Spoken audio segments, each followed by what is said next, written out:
Hi hello friends, welcome back to Shreshtha Ayaan's vlogs. ఈరోజు వీడియోలో sambar powder మన ఇంట్లో ఎలా ఈజీగా తయారు చేయాలి అనేది చూసేద్దాం. సాంబార్ పౌడర్ కోసం మనం ఇక్కడ ఒక పాన్ తీసుకుని దాంట్లోకి నేను చూపించే కప్తో ఒక కప్పు ధనియాలను అనేది తీసుకోవాలి. ధనియాలు అనేది వేసుకుని మీరు మీడియం ఫ్లేమ్లోనే పెట్టుకుని దీన్ని ఒక 2 నిమిషాల పాటు ఫ్రై చేసుకోవాలి. ఇది ధనియాలు అనేది ఫ్రై అయినాక దీన్ని ఒక ప్లేట్లోకి ట్రాన్స్ఫర్ చేసేసుకుందాం.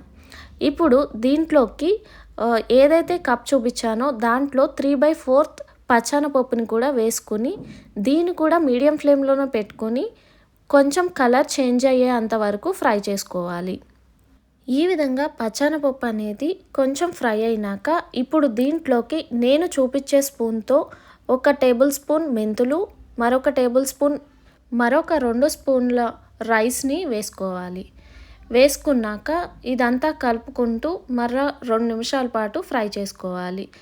ఇది కూడా ఎక్కడ మాడిపోనివ్వకుండానే ఫ్రై చేసుకోండి. మనం చూపించే ఏ పొడులైనా హై ఫ్లేమ్లో పెట్టుకోకుండానే మీడియం ఫ్లేమ్లో పెట్టుకుని ఫ్రై చేసుకోవాలి. ఇప్పుడు దీంట్లోకి 2 టేబుల్ స్పూన్ల జీలకర్రను కూడా వేసుకొని ఇప్పుడు దీన్ని ఒక 2 నిమిషాల పాటు ఫ్రై చేసుకోవాలి. ఈ విధంగా కలుపుకుంటూ ఫ్రై చేసుకుంటే మొత్తం అంతా ఫ్రై అవుతుంది. లేదంటే ఒక పక్కన అది ఉండిపోతుంది, మధ్యలోనే కాలుతూ ఉంటుంది.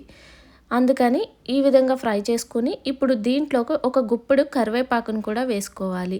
ఈ కరివేపాకు అనేది క్రిస్పీగా వచ్చేంత వరకు ఫ్రై చేసుకోవాలి. ఈ వీడియోలో కనిపిస్తున్న విధంగా క్రిస్పీగా వచ్చేంత వరకు ఫ్రై చేసుకుని స్టవ్ ఆపేసుకుని దీన్ని కూడా ఒక ప్లేట్లోకి ట్రాన్స్ఫర్ చేసేసుకుందాం. ఇప్పుడు ఈ మొత్తం అంతటిని ట్రాన్స్ఫర్ చేసేసుకున్నాక దీన్ని కూడా పూర్తిగా చల్లారనిచ్చేయాలి.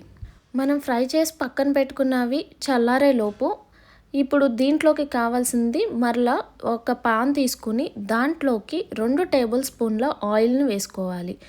వేసుకున్నాక ఈ ఆయిల్ కాస్త వేడైనాక ఒక 10 ఎండుమిర్చిని వేసుకొని దాన్ని కూడా ఫ్రై చేసుకోవాలి. ఇది కాస్త కలర్ చేంజ్ అయ్యేంత వరకు ఫ్రై చేసుకుని దీన్ని కూడా స్టవ్ ఆఫ్ చేసేసి ప్లేట్లోకి తీసేసుకుందాం. ఇప్పుడు దీని అంతటిని మనం ఒక పావుగంట సేపు పక్కన పెట్టుకుని పూర్తిగా చల్లారనిచ్చేయాలి. ఈ విధంగా పూర్తిగా చల్లారినాక ఇప్పుడు మిక్సీ జార్ తీసుకొని ఆ మిక్సీ జార్లోకి మనం ఫ్రై చేసి పక్కన పెట్టుకున్న ఈ పప్పులన్నిటినీ వేసేసుకోవాలి. వేసుకున్నాక దీంట్లోకి 1/2 టేబుల్ స్పూన్ పసుపుని కూడా యాడ్ చేసుకుందాం. చిటికెడు ఇంగువను కూడా దీంట్లో యాడ్ చేసేసుకొని ఇప్పుడు దీన్ని మూత పెట్టేసుకొని ఫైన్ పౌడర్ కింద గ్రైండ్ చేసేసుకోవాలి. ఈ విధంగా మనం ఫైన్ పౌడర్ కింద చేసుకుని దీన్ని సాంబార్ పెట్టుకున్నప్పుడు మనం 2 టేబుల్ స్పూన్ వేసుకుంటే టేస్ట్ అనేది చాలా బాగుంటుంది. అంతే అండి, చాలా సింపుల్గా మనం సాంబార్ పౌడర్ని ఇంట్లోనే తయారు చేసుకోవచ్చు కదా. ఈ వీడియో కనుక మీకు నచ్చినట్లయితే please like, share, comment and subscribe. మీరు కూడా తప్పకుండా మీ ఇంట్లో ఈ సాంబార్ పౌడర్ అనేది ఎలా తయారు చేయాలో చూసి ట్రై చేసి ఎలా వచ్చిందో కమెంట్ చేయండి. Thank you for watching. Bye friends.